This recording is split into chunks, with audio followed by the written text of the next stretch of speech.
Welcome to English Podcast. Welcome to the deep dive. Today, we're really focusing on a skill that can make a huge difference if you're learning English. Yeah, we're talking about training your brain to think directly in English. Exactly. Not just translating in your head, but actually, forming thoughts in English. It helps speed things up, makes you sound more natural. Right, no matter what your current level is, really. So our mission today is to sort of extract some practical ways you can make that shift. Less about theory, more about actionable stuff. Make it feel less overwhelming, more like something you can actually start doing. And we're drawing on this great conversation from the Learn English with Daily Conversations podcast. It was between two learners, Nina and Omar. They were discussing their own methods for this, which is perfect for our deep dive. Okay, so let's jump in. What do we actually mean by thinking in English?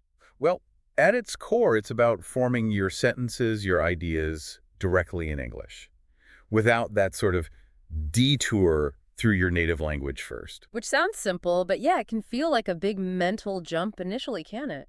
Definitely. It takes practice. So in this chat we looked at, Omar mentioned something interesting. He said really trying to think in English has boosted his fluency. And his technique was surprisingly simple.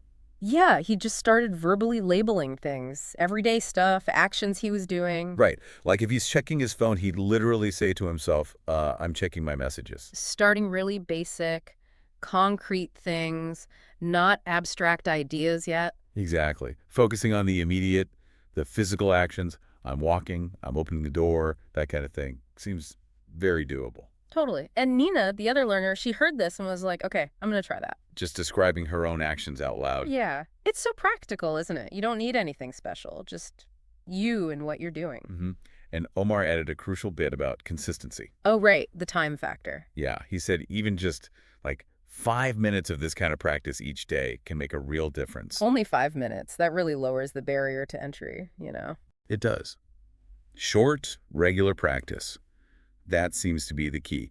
It stops it feeling like this massive chore. Okay, let's maybe break down some of the phrases they use because they're quite telling. Good idea. First off, I've been trying to think in English. The word trying there. Yeah, that highlights it's an active thing, right? It's not passive. You have to consciously decide to do it. It's an ongoing effort. It's a practice, not a switch you just flip overnight. Exactly. And then when Omar says, I start with simple things. Like we mentioned, I'm brushing my teeth maybe, or I'm pouring water. Right. Think about your own routine. What simple actions are you doing right now or later today that you could just label in English? It connects it directly to your life. And then the payoff you mentioned, it helps me speak faster. Ah, yes. That's the big one for many learners. Because you're cutting out that whole translation middleman in your head. It just streamlines everything. The thought goes straight to English words, hopefully. Makes speaking feel less... Right. And Nino wanting to describe what I'm doing out loud, like I'm making coffee. It's another great example. Just narrating your own life in English, in small bits. Builds that direct link. Action to English word. And finally, back to Omar's even just 5 minutes a day. It just makes it sound so manageable. Like everyone can find 5 minutes, surely. You think so? It emphasizes small, consistent steps over, try to do hours at once and burning out. Build the habit. So the big takeaway here seems to be that thinking in English isn't some kind of magic. It's a skill you can train. Absolutely. A trainable skill. Yeah. And these small, consistent efforts, like labeling things, they really add up. They build those direct pathways in your brain. Makes retrieving the English faster, more automatic over time. Precisely.